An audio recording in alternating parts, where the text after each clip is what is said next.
জাতীয়তাবাদী শ্রমিক দলের মানুষের লাল দিঘির ময়দান লোকে লোকারণ্য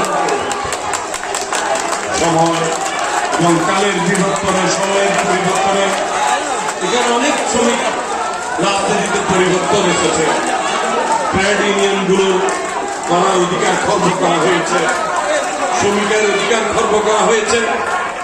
যুগে যুগে শ্রমিকরা প্রতিটি অঞ্চলে প্রতিটি কাজে প্রতিটি নির্মাণে শ্রমিকদের ঘাম শ্রম এগুলো তো আছে, কিন্তু শ্রমিকদের অধিকারের ব্যাপারে সারা জীবন লড়াই হয়েছে, কিন্তু অধিকার সঠিকভাবে তাদের প্রতিষ্ঠিত হয়। আমি বলতে চাই আজকে এখানে দাঁড়িয়ে বিগত 15-16 বছর এই স্বৈরাচারণে হাসিনা বিরোধী আন্দোলনে রাজপথের অনেক ছাত্র জনতা, শ্রমিক জনতা, মেহনতি মানুষের রক্ত করেছে, জেল জুলুম মধ্য দিয়ে বিএনপিকে ধ্বংস করার ষড়যন্ত্র হয়েছে, শহীদ জিয়ার পরিবারকে ধ্বংস করার প্রয়োজন ষড়যন্ত্র হয়েছে, বিনা চিকিৎসায় বেগম খালেদা জিয়াকে হত্যা করার ষড়যন্ত্র হয়েছে। এই শ্রমিক দল সহ বিএনপির সকল পর্যায়ের নেতৃবৃন্দ, অঙ্গ সংগঠনের নেতৃবৃন্দের সুদৃঢ় ঐক্য, বেগম খালেদা জিয়ার নেতৃত্ব, তারেক রহমানের নেতৃত্বে বিএনপি শেখ হাসিনার সকল ষড়যন্ত্রকে মোকাবিলা করে সবসময় রুখে দাঁড়িয়েছে, ঘুরে দাঁড়িয়েছে। এই 16-17 বছর আন্দোলনের রাজপথে আমি ডাক্তার সাদাত হোসেন এই কঠিন সময় সকল প্রশাসনের রক্ত চক্ষুকে অপেক্ষা করে সকল বাহিনীর সামনে দাঁড়িয়েছি, ঘুরে দাঁড়িয়েছি বিএনপিকে নিয়ে।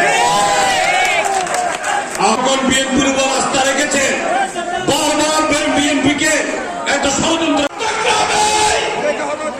শ্রমিক রাষ্ট্র ঐক্যবদ্ধ সকল পেশা সকল শ্রেণীর শ্রমিকদেরকে অবিলম্বে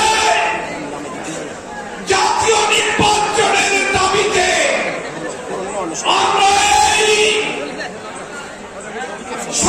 সভা থেকে বলে দিতে চাই, আমরা অনতিবিলম্বে আপনার নির্বাচন দাবি করছি।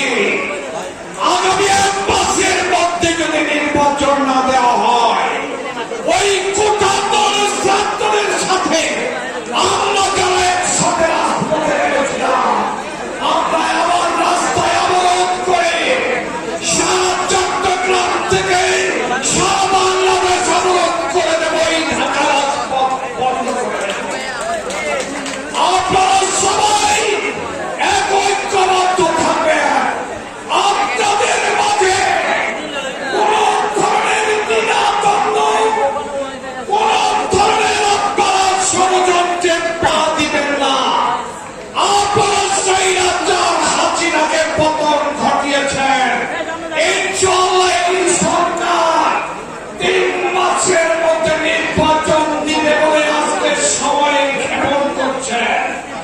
আমরা তাদেরকে টেনে হেঁচড়ে লাগিয়ে নির্বাচনের দাবি আদায় করব ইনশাআল্লাহ। তাদের উদ্দেশ্যে আমরা 19 তারিখ আজকে বিকাল 3টা থেকে যে সমাবেশের যে আলোচনা স্মৃতিচারণ অনুষ্ঠান আমরা যে সভা আয়োজন করেছি, চট্টগ্রাম মহানগরের উদ্যোগে ফারুক ভাই, কবির ভাই, জাকির ভাই,